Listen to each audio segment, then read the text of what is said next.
Hi friends, welcome back to my YouTube channel. ಇವತ್ತಿನ recipe ನುಗ್ಗೆ ಸೊಪ್ಪಿನ ಉಪ್ಸಾರು. ಬೇಕಾಗಿರೋಷ್ಟು ಕ್ವಾಂಟಿಟಿಯಲ್ಲಿ ಕುಕ್ಕರ್ನಲ್ಲಿ ನೀರನ್ನು ಇಟ್ಕೊಂಡಿದ್ದೀನಿ. ಜೊತೆಗೆ ಅದಕ್ಕೆ ರುಚಿಗೆ ತಕ್ಕಷ್ಟು ಉಪ್ಪು, ಅರಿಶಿಣವನ್ನು ಕೂಡ ಆ್ಯಡ್ ಮಾಡ್ತಾ ಇದ್ದೀನಿ. ಜೊತೆಗೆ ತೊಗರಿಬೇಳೆ.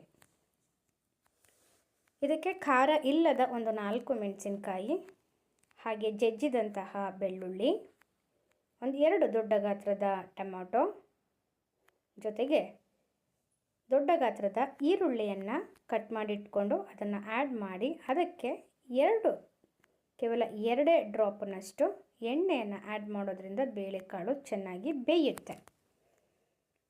ಸೊ ಇದನ್ನು ಚೆನ್ನಾಗಿ ಮಿಕ್ಸ್ ಮಾಡಿದ ಮೇಲೆ 3 ವಿಷಲ್ ಆಗಲಿಕ್ಕೆ ಕುಕ್ಕರನ್ನು ನಾವು ಇಡಬೇಕಾಗತ್ತೆ. 3 ವಿಷಲ್ ಆಗಲಿಕ್ಕೆ ಕುಕ್ಕರ್ನ ಲಿಡ್ ಕ್ಲೋಸ್ ಮಾಡಿ ಕೂಗಿಸ್ಕೊತೀನಿ. ನೆಕ್ಸ್ಟ್ ಇದಕ್ಕೆ ಮೇನ್ ಇಂಗ್ರೀಡಿಯೆಂಟ್ಸೇ ನುಗ್ಗೆ ಸೊಪ್ಪು. ಇದಕ್ಕೆ ಹೂ ಕೂಡ ಬಳಸ್ತಾ ಇದ್ದೀನಿ.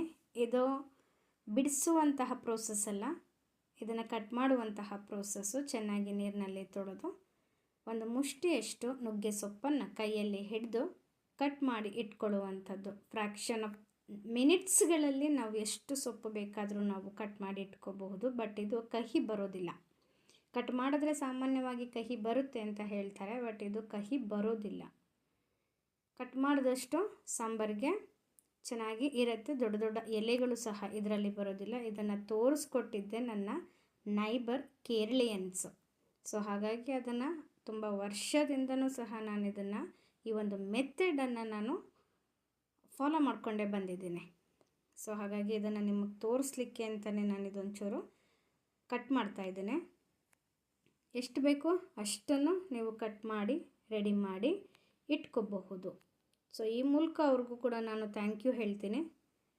ಈಗ ಆಲ್ರೆಡಿ ಕುಕ್ಕರ್ ಆರಿದೆ, 3 ವಿಷಲ್ ಕೂಗಿ ಆರಿದೆ. ಈ ಒಂದು ಉಪ್ಸಾರನ್ನು ನಾವು ಹೊಸ ಮೆಥಡ್ನಲ್ಲಿ ನಾನು ಇದನ್ನು ಕಲ್ತಿದ್ದು. ಸೊ ಹಾಗಾಗಿ ಇದನ್ನು ನಿಮಗೆ ತೋರಿಸ್ಲಿಕ್ಕೋಸ್ಕರನೇ ವಿಡಿಯೋನ ಮಾಡ್ತಾಯಿದ್ದೀನಿ. ಸಬ್ಸ್ಕ್ರೈಬ್ ಆಗಿಲ್ಲದೆ ಹೋದರೆ ದಯವಿಟ್ಟು ಸಬ್ಸ್ಕ್ರೈಬನ್ನು ಮಾಡಿಕೊಂಡು ಸಪೋರ್ಟನ್ನು ಮಾಡಿ.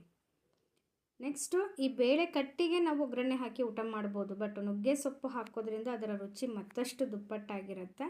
ಖಾರಕ್ಕೆ ಮಜ್ಜಿಗೆ ಮೆಣಸಿಕೆಯನ್ನು ನಾವು ಇಲ್ಲಿ ಆ್ಯಡ್ ಮಾಡಬೇಕಾಗತ್ತೆ. ಕೊನೆಯಲ್ಲಿ ನಾನು ಹೇಳ್ತೀನಿ, ಎಲ್ಲೂ ಕೂಡ ಸ್ಕಿಪ್ ಮಾಡಬೇಡಿ. ಇದೇ ಬಿಸಿ ನೀರಿಗೆ ಹೂ ಕೂಡ ಇದೆ, ನುಗ್ಗೆ ಸೊಪ್ಪಿನ ಹೂ. ಇದನ್ನು ನೀಟಾಗಿ ಮಿಕ್ಸ್ ಮಾಡ್ಕೊಳ್ಳಿ.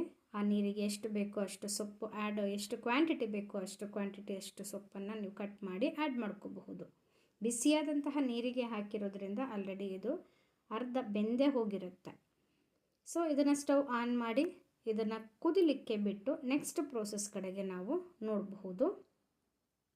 ಇದು ಚೆನ್ನಾಗಿ ಮಳ್ಳೋದಕ್ಕೆ ಮೀನ್ಸ್ ಬೇಯೋದಕ್ಕೆ ಬಿಡೋಣ. ಪಕ್ಕದಲ್ಲಿ ಒಗ್ಗರಣೆಯನ್ನು ಕೊಟ್ಕೋಬೇಕು. ಆಲ್ರೆಡಿ ಎಣ್ಣೆ, ಸಾಸಿವೆ, ಕರಿಬೇವು ಮತ್ತು ಈರುಳ್ಳಿ ಒಗ್ಗರಣೆ ಆಗ್ತಾಯಿದೆ.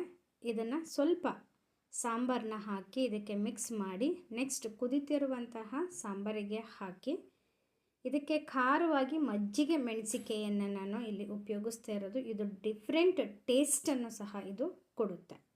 ಮೇನ್ ಇಂಗ್ರೀಡಿಯೆಂಟ್ಸ್ ಖಾರಕ್ಕೆ ಮಜ್ಜಿಗೆ ಮೆಣಸಿನಕಾಯಿ. So thank you for watching. ಹೀಗೆ ಸಪೋರ್ಟ್ ಮಾಡ್ತಾಯಿರಿ. Thank you.